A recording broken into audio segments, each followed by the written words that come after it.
In this video, I'm going to be answering all the questions that you guys had for me on the Chisholm Hunter YouTube channel and the Chisholm Hunter Watches Instagram page, including my best and worst luxury watch experience. Let's do it.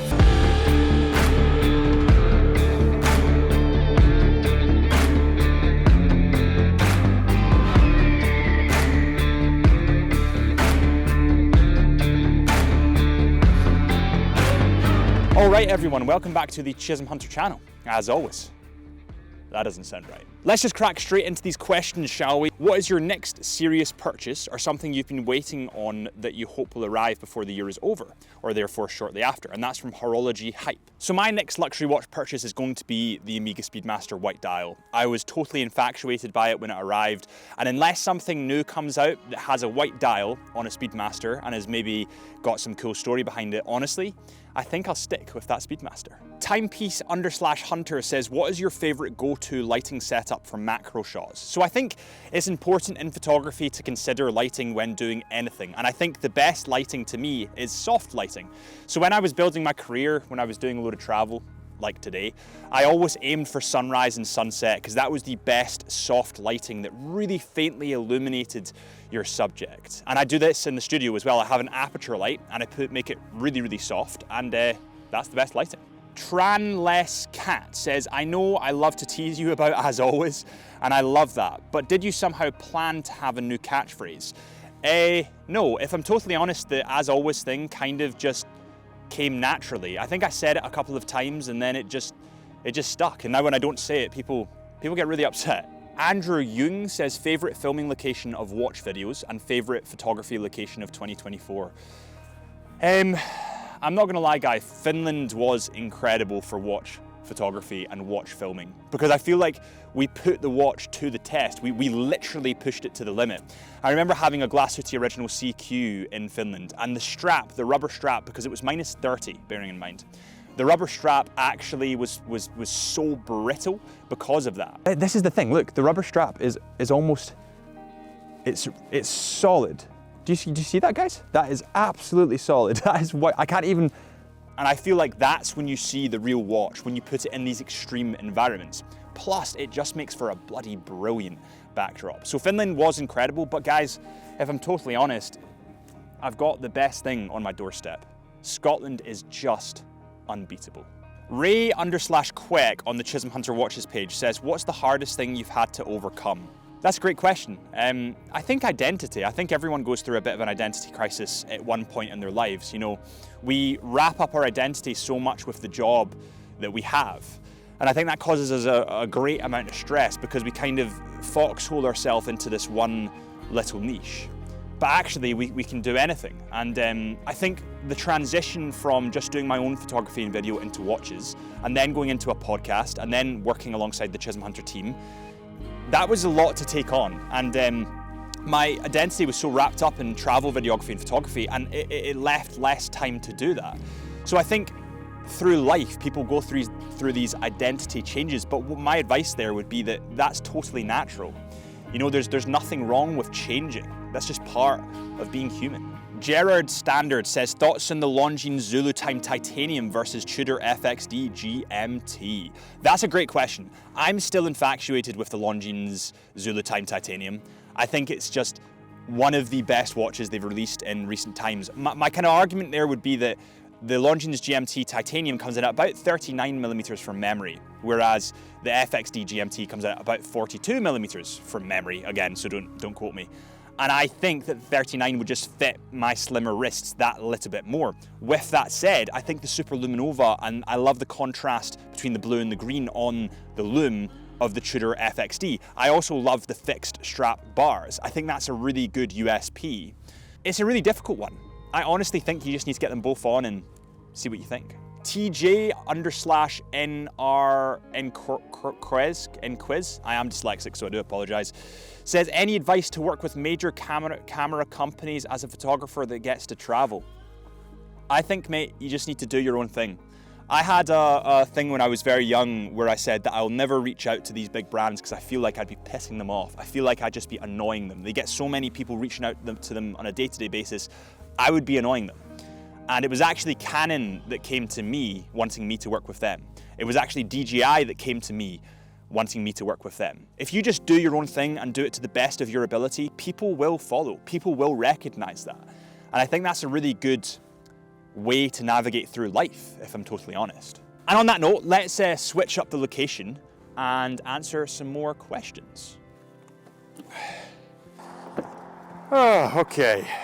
Right, so next up we have a Greenwell1, and he says, are you ever approached by fans in the wild? Yeah, I mean, a lot of you guys are unbelievable. You're really, really kind, really, really nice. And let me give you a little example of how the conversation goes. Hey man, I really love your YouTube channel. Bro, that's incredible. Thank you so much for saying that. What do you have on the wrist?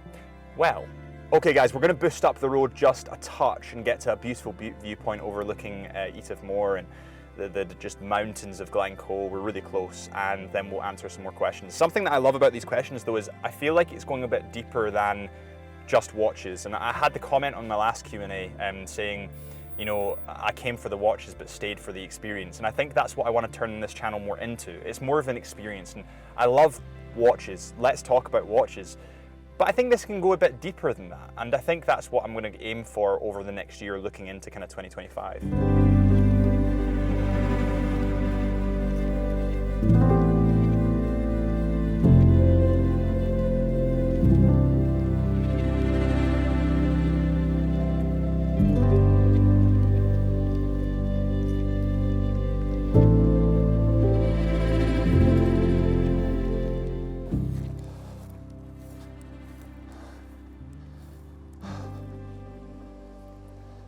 Well, this isn't too bad, is it?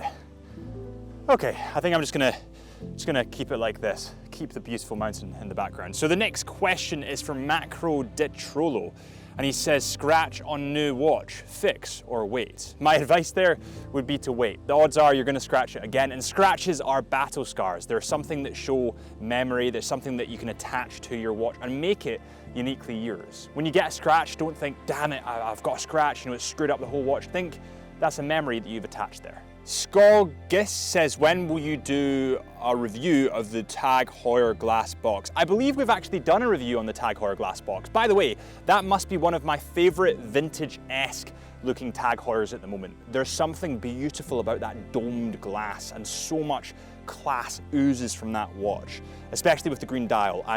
Yeah, that's a really nice watch. Arnie Willert says, next year I'm going to Scotland. What is your must-do photo spot?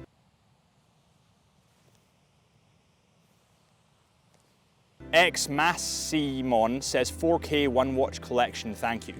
Tudor Pelagos FXD GMTs around about the £4,000 mark. I believe the monochrome's around about there as well. You can't go wrong with a Tudor watch, and the Tudor monochrome will live forever. That's part of the reason, that's part of the attraction, because it's such a classic look. Right team, let's try and shuffle up the location a little bit and go down to where they actually filmed a good part of James Bond, the best part in my opinion of James Bond. Let's go down to the Skyfall Epic Car viewpoint in Glen Etive. Okay, just on the long walk back to the car now, and the next question is from Mate Kosovics Hun 401, and he says, what's your favorite GMT under $1,000? BTW, love the content. Well, thank you very much. GMTs under 1,000, I suppose I would do the conversion to pounds because I'm from the UK. C63 Sealander from Christopher Ward. There's something beautiful about that clean aesthetic of the white dial merged with the orange GMT hand with, obviously, that stainless steel bezel. And stainless steel's bezels are a dying breed in the industry. It's unfortunate, but it's true. And I think Christopher Ward are nailing it at the moment. They're doing a lot of cool stuff. They're brilliant to deal with. They're brilliant to talk to. And we actually had Mike France on the Into the Mind podcast, which is my podcast. And the fact that he was so open and honest in my podcast and it wasn't fabricated in any way, because I don't accept that, it was really cool.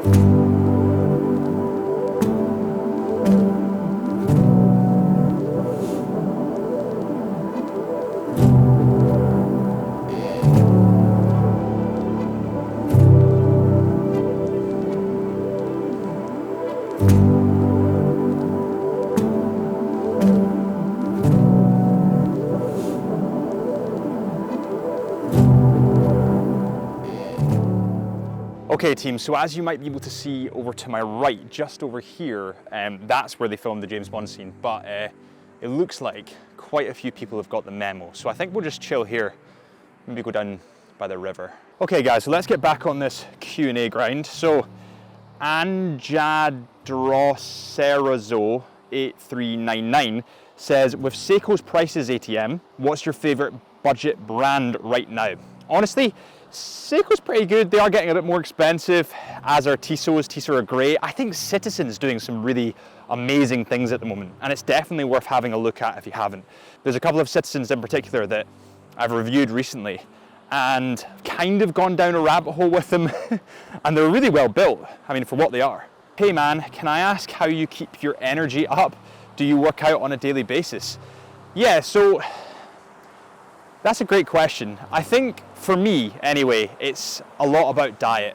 I can link my mental well-being, how I feel, how energetic I am, with my diet, and also with working out. I try and work out 6 times a week, run 3 times, weights 3 times a week, try and eat as healthy as I can. And it's funny, especially when filming the podcast, if I have a carby meal, pastas, you know, lots of carbs, just whatever you can think of, I always have brain fog. I always feel bad. And I think in society nowadays, we just eat far too many carbs. And I think honestly, if you cut out 80% of the carbs from your diet, you'll feel a lot better. Also, I just want to add to that, because I do feel it's a very important topic. I never buy bread for the house.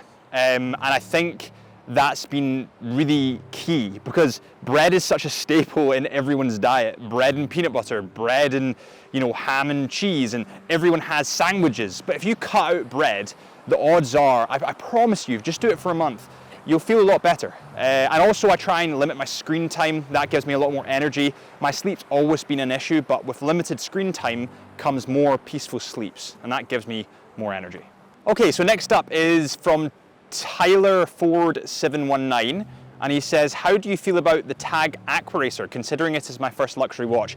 TAG in general, not just the Aquaracer, are unbelievable, steeped in history, steeped in heritage, but also they're making a real move into COSC movements and bettering themselves in terms of their movements. There's this real stigma about TAG in the industry that it's more of a fashion brand, and I'm so against that idea, because I think they are at their core more historical than a lot of other brands. Yes, they might appeal to a younger demographic, but that doesn't make them a fashion brand, quote unquote. I think tags are awesome. They're a great starting point. Actually, not starting point, they're very expensive, but they're just a great point in anyone's luxury watch journey. Okay, so the next question is from Derek Kakora 5516, and he says, what are your best and worst watch experiences? Okay, that's a great question. I think that my best experience with a brand was probably with Hamilton. They flew us out to Banff to very honestly review the new Expedition. And they literally said to us prior, you know, you can do whatever you want, you can say whatever you want. We just want you to honestly say how you feel. And the whole experience, chilling out with Adrian, spending a couple of days in Banff, was beautiful. And my worst watch experience. I used to have this really beautiful vintage Omega Seamaster Great White with the stainless steel bezel. Beautiful watch, beautifully kept, just everything about it was perfect. I then got the bug. I then said, you know, I want to have another watch, I want to do more stuff with watches, and I don't have the money. What do? Sell the watch. So I sold the watch, and it will forever and always be my biggest watch journey regret. And actually, I've tried to track that watch down. I went back onto my old eBay account where I sold it, and I couldn't find it, couldn't get in contact with the seller. They deleted their account, or the buyer rather. And yeah, that's my biggest ever watch journey regret. It's the worst experiences I've had in watches. Not because of the experience, it went fluidly. I got paid and he got his watch and it was in great condition, but I'll always regret that. Time Wards 8171 says, why'd you wear the ring on your index finger? And then John Prosser 5035 also says, a ring in your index finger, question mark. I've always been obsessed with art. I think photography, I think watches, I think jewelry. It's all art to me. And I've always worn jewelry like this bangle, like my chain, like my ring that's on this hand. I like the design aspect. I like the aesthetic.